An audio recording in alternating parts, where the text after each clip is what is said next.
మా latest videos కోసం మా ఈ తెలుగు న్యూస్ ఛానల్ సబ్స్క్రైబ్ చేసి గంట సింబల్ యాక్టివేట్ చేసుకోండి. ఈరోజే మౌని అమావాస్య. పుష్య అమావాస్యకే మౌని అమావాస్య అని, చోళంకి అమావాస్య అని పేరు. ఇది శుక్రవారం రోజు వస్తుంది. శుక్రవారం అమావాస్య వస్తే దానిని శుక్ర అమావాస్య అని పిలుస్తారు. ఇది లక్ష్మీదేవికి చాలా ఇష్టమైన రోజు.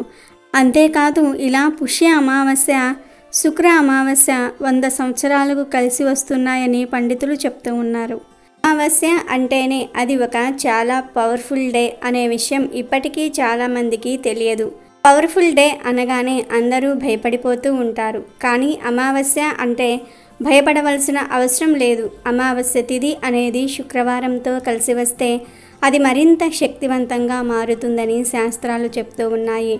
శుక్రవారం రోజు అమావాస్య తిథి కలిసి వస్తే దానిని శుక్ర అమావాస్య అంటారు. అంతేకాదు ఇలా శుక్రవారం రోజు అమావాస్య కలిసి వస్తే ఆ రోజు అమ్మవారికి కూడా చాలా ఇష్టం. ఈ రోజు పరిహారాలు చేసుకోవడానికి కూడా చాలా మంచి రోజు. మంగళవారము అష్టమి కలిసి వచ్చిన రోజు, సోమవారం అమావాస్య కలిసి వచ్చిన రోజు, శనివారము త్రయోదశి కలిసి వచ్చిన రోజు, శనివారము అమావాస్య కలిసి వచ్చిన రోజు, ఆదివారము అమావాస్య కలిసి వచ్చిన రోజు. ఇలా కొన్ని రోజుల్లో కొన్ని తిథులు కలిసి రావడాన్ని శుభంగా పరిగణిస్తారు. అలాంటి వాటిల్లో ఈ శుక్రవారము అమావాస్య కలిసి వచ్చిన రోజు కూడా ఒకటి. ఇలాంటి రోజు కోసం అమ్మవారి భక్తులు వేచి చూస్తూ ఉంటారు. ఇలా శుక్రవారం అమావాస్య కలిసి వచ్చిన రోజున లక్ష్మీదేవిని పూజిస్తే ఎలాంటి ధనపరమైన సమస్యలు ఉన్నా తొలగిపోతాయి. పూజ అంటే పెద్ద పూజలు చేయవలసిన పని లేదు. చక్కగా మీకు తోచిన విధంగా సింపుల్గా పూజ చేసుకుంటే చాలు.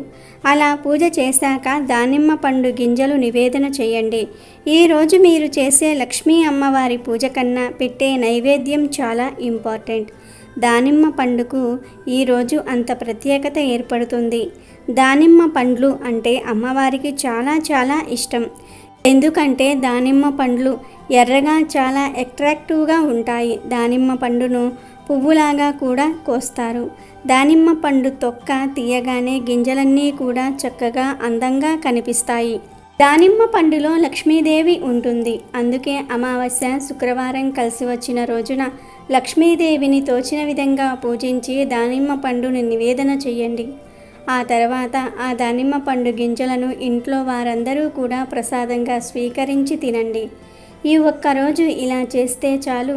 ఈరోజే మీకు ఉన్న ధన సమస్యలు తొలగిపోతాయి. ఆ సమస్యల నుండి బయటపడే మార్గం తెలుస్తుంది. శుక్రవారము అమావాస్య తిథి కలిసి రావటం చాలా అరుదు. అయితే ఈరోజు రాత్రి 6 నుండి 12 గంటల మధ్యలో ఉప్పుతో ఇలా చేస్తే చాలు. కూటికి లేని వారు కూడా కోటీశ్వర్లు అవుతారు అని పండితులు చెప్తూ ఉన్నారు. శుక్ర అమావాస్య రోజు ఈ ఉప్పు పరిహారం చేయటం వలన మీకు ఉన్న అప్పులన్నీ కూడా తీరిపోతాయి. ధన సమస్యలు పోతాయి. అంటే చాలామంది అప్పుల బాధలతో సతమతమైపోతూ ఉంటారు. ఎంత కష్టపడినా అప్పులు తీర్చలేరు.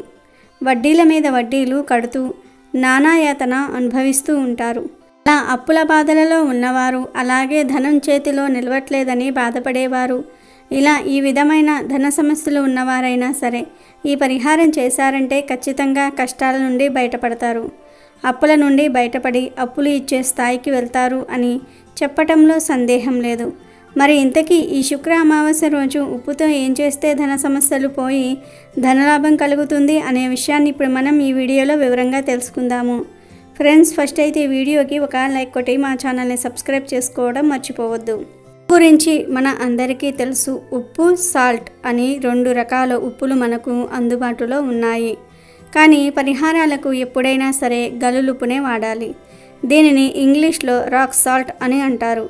పరిహార శాస్త్రంలో ఉప్పుకు ఎంతో ప్రాధాన్యత ఉంది. ఉప్పు విషయంలో అనేక నమ్మకాలు కూడా ఉన్నాయి. సాధారణంగా అందరి ఇళ్లల్లో ఉప్పు ఉండటం సహజం. ఉప్పు ఎక్కువ అయితే ముప్పు అంటూ ఉంటారు. ఉప్పుతో దిష్టి తీస్తే దుష్ట శక్తులు పోతాయని కూడా ప్రజలు నమ్ముతారు. ఉప్పును వేరే వారికి డైరెక్ట్గా చేతికి ఇవ్వకూడదు. కింద పెట్టి తీసుకోమని చెప్పాలి. ఉప్పు చేతికి అందిస్తే గొడవలు జరుగుతాయని జ్యోతిష్యులు చెప్తూ ఉన్నారు. ఉప్పు సరిపడా తినకపోతే ఆరోగ్యం చెడిపోతుంది. సరిపడా ఉప్పు తినని వారికి తెలివితేటలు పెరగవంటారు డాక్టర్లు. మనకు వంటకు ఉప్పు కావాలి, ఆరోగ్యానికి ఉప్పు కావాలి. ఉప్పు పొరపాటున నేల మీద ఒలికితే అది అశుభ సూచకం అన్న నమ్మకం చాలామందిలో ఉంది. ఉప్పు ఒలికితే ఏదో చెడు జరుగుతుందని చెప్పటమే కాదు, ఒలికిన ఉప్పును ఎత్తి ఎడమ భుజం మీదుగా వెనక్కి విసిరివేయాలని, దానివల్ల కీడు తొలగిపోతుందని పెద్దలు చెప్పారు. పురాణాల ప్రకారం అమృతం కోసం చేసిన సాగర మథనం సమయంలో సముద్ర గర్భం నుంచి లక్ష్మీదేవి ఉద్భవిస్తుంది. అదే సముద్ర గర్భం నుంచి ఉప్పు కూడా తయారైందని పండితులు చెప్తూ ఉన్నారు. అందుకే ఉప్పును లక్ష్మీ స్వరూపంగా భావిస్తారు. ఉప్పు వల్ల చాలా ప్రయోజనాలు ఉన్నాయి. ఉప్పుతో మన ఇంట్లోని నెగిటివ్ ఎనర్జీని సైతం తరిమి కొట్టవచ్చు. వాస్తు దోషాలను దూరం చేసుకోవడానికి ఉప్పును ఉపయోగిస్తారు. ఇన్ని ప్రయోజనాలు ఉన్న ఉప్పుతో శుక్ర అమావాస్య రోజు ఒక పరిహారం చేస్తే చాలు, అప్పుల బాధలు, ధన సమస్యలన్నీ కూడా తీరిపోతాయని పండితులు చెప్తూ ఉన్నారు. అసలు ఏం చేయాలంటే ఏమీ లేదు. ఈ అమావాస్య రోజు రాత్రి 6 నుండి 12 గంటల మధ్యలో ఒక మంచి గాజు బౌల్ని కానీ మట్టి మూకుడును కానీ తీసుకోండి. మీ అరచెయ్యి అంత సైజులో ఉండే బౌల్ని తీసుకోండి. తర్వాత ఆ బౌల్లో సగం గల్లులుప్పు వేయండి. ఇంట్లో ఉన్న గల్లులుప్పుతో ఈ పరిహారం చేయవద్దు. ఈ పరిహారం కోసం సపరేట్గా గల్లులుప్పు కొని తెచ్చుకొని ఆ తర్వాత ఉప్పుతో పరిహారాన్ని చేయండి. ఇలా బౌల్లో ఉప్పు వేసిన తర్వాత ఆ ఉప్పు మీద చిన్న దాల్చిన చెక్క ముక్కని పెట్టండి. 5 లవంగాలు వేయండి. వాటి మీద చిటికెడు పసుపు, చిటికెడు కుంకుమను కూడా వేయండి. పసుపు, కుంకుమలు చాలా పవిత్రమైనవి. లవంగాలు, దాల్చిన చెక్క ఈ 2 కూడా శుక్రుడికి ఎంతో ప్రీతికరమైనవి. శుక్ర అమావాస్య రోజు ఈ పరిహారం చేస్తూ ఉన్నాం కనుక ఖచ్చితంగా ఫలితాలు వస్తాయి.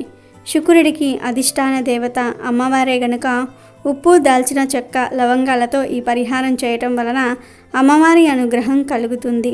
ఉప్పుకు కూడా నెగిటివ్ ఎనర్జీని, దుష్ట పీడలను తొలగించే అద్భుత శక్తులు ఉన్నాయి. ఇలా బౌల్లో ఉప్పును, దాల్చిన చెక్కను, లవంగాలను, పసుపు, కుంకుమలను గిన్నెలో వేయండి. తర్వాత ఆ గిన్నెను తీసుకుని వెళ్ళి మీ ఇంట్లో పూజ గదిలో దేవుడి ముందు పెట్టి ధూపం చూపించి నమస్కారం చేసుకోండి. అమ్మా లక్ష్మీదేవి, మాకు ఉన్న కష్టాలన్నీ పోవాలి, అప్పులన్నీ తీరాలి, మేము కూడా అందరిలాగా అప్పులు లేకుండా, ధనానికి లోటు లేకుండా సంతోషంగా జీవించాలి అని మనస్ఫూర్తిగా సంకల్పం చెప్పుకోండి. ఆ తర్వాత ఈ బౌల్ని తీసి ఆ పూజగదిలోని ఈశాన్యం మూలన పెట్టండి. ఎవరికీ కనిపించకుండా ఉండే విధంగా పెట్టండి. కావాలంటే ఉప్పు బౌల్ మీద ఒక ఎర్ర వస్త్రాన్ని కూడా పరిచి ఉంచవచ్చు. ఎవరికంటా పడకుండా ఉండేలాగా పెట్టాలి. రహస్యంగా ఈ పరిహారం చేయాలి. ఇలా పెట్టిన బౌల్ని ఆ రోజు రాత్రంతా అక్కడే వదిలేసి మరునాడు ఉదయం స్నానం చేసిన తర్వాత ఆ బౌల్ని తీసి దానిలోని ఉప్పును, పసుపు, కుంకుమలను, దాల్చిన చెక్కను, లవంగాలను తీసి ఎక్కడైనా సరే ప్రవహించే నీటిలో పడవేయండి. ఇలా ఈ ఒక్క శుక్ర అమావాస్య రోజు ఈ ఉప్పు పరిహారం చేస్తే మీకు సంవత్సరమంతా కలిసి వస్తుంది. అప్పుల బాధలు ఉండవు. అప్పులన్నీ కూడా తీరిపోతాయి. మీరే అప్పులు ఇచ్చే స్థాయికి వెళ్తారు. ధన సమస్యలన్నీ పోతాయి. కనుక మీరు కూడా అమావాస్య రోజు ఉప్పుతో ఈ చిన్న పరిహారం చేసి శుభ ఫలితాలను పొంది సంతోషంగా జీవించండి. ఈ అమావాస్య రోజు ఒక చెట్టు కొమ్మను తెచ్చి ఇంట్లో అక్కడ పెడితే చాలు, మీ దశ మారిపోతుందని పెద్దలు చెప్తూ ఉన్నారు. మరి ఆ చెట్టు ఏమిటి అంటే జమ్మి చెట్టు. ఈరోజు జమ్మి చెట్టు దగ్గరకు వెళ్ళి నీళ్లు పోసి ఒక నమస్కారం చేసుకొని ఒక జమ్మి కొమ్మను ఇంటికి తెచ్చుకోవాలి. అలా తెచ్చుకున్న కొమ్మను ఇంటి ముందు అనగా గేట్ ముందు కానీ, మెయిన్ డోర్ ముందు కానీ పెట్టాలి. అమావాస్య రోజు రాత్రి 12 గంటల లోపు ఇలా చేస్తే మంచి ఫలితం ఉంటుంది. ఇలా జమ్మి చెట్టు కొమ్మను ఇంటి ముందు పెడితే గ్రహదోషాలు, నరదృష్టి, నరఘోష కష్టాలు పోతాయి. ఇంట్లో అందరూ ఆనందంగా ఉంటారు. జమ్మి చెట్టును సంస్కృతంలో శమీ వృక్షం అని పిలుస్తారు. అమృతం కోసం దేవదానవులు పాల సముద్రాన్ని చిలికినప్పుడు దేవతా వృక్షాలు ఉద్భవించాయి. అందులో శమీ వృక్షం కూడా ఒకటి. అప్పట్లో ఈ చెట్టును అగ్నిని పుట్టించే సాధనంగా ఉపయోగించేవారు. అందుకే దీన్ని అరణి అని కూడా పిలుస్తారు. జమ్మిని పూజించటం అంటే జీవితంలో సకల విజయాలు సాధించాలని కోరుకోవటమని అందరూ నమ్ముతూ ఉంటారు. జమ్మి చెట్టు ఎలాంటి వాతావరణంలోనైనా సరే సులువుగా పెరుగుతుంది. నీటి లభ్యత లేకున్నా కూడా ఎక్కువ కాలం బ్రతుకుతుంది. ఈ జమ్మి చెట్టు నుంచి రాలిపోయే ఆకులు రాలుతూ ఉంటే కొత్త ఆకులు వస్తూనే ఉంటాయి. జమ్మి చెట్టు ఎప్పుడూ కూడా పూర్తిగా ఆకులు రాలి బోసిపోయినట్లు కనిపించదు. ఇప్పటి యువతకు నగరవాసులకు ఈ జమ్మి ఉపయోగాలు గురించి పెద్దగా తెలియకపోవచ్చు, కానీ గ్రామీణ జీవితంలో జమ్మి చెట్టుకు ఎంతో అనుబంధం ఉంటుంది. ఈ చెట్టు వేళ్ళు భూసారాన్ని పెంచుతాయి. జమ్మి చెట్టులోని ప్రతి భాగం నాటు వైద్యంలో ఔషధంగా ఉపయోగపడుతుంది.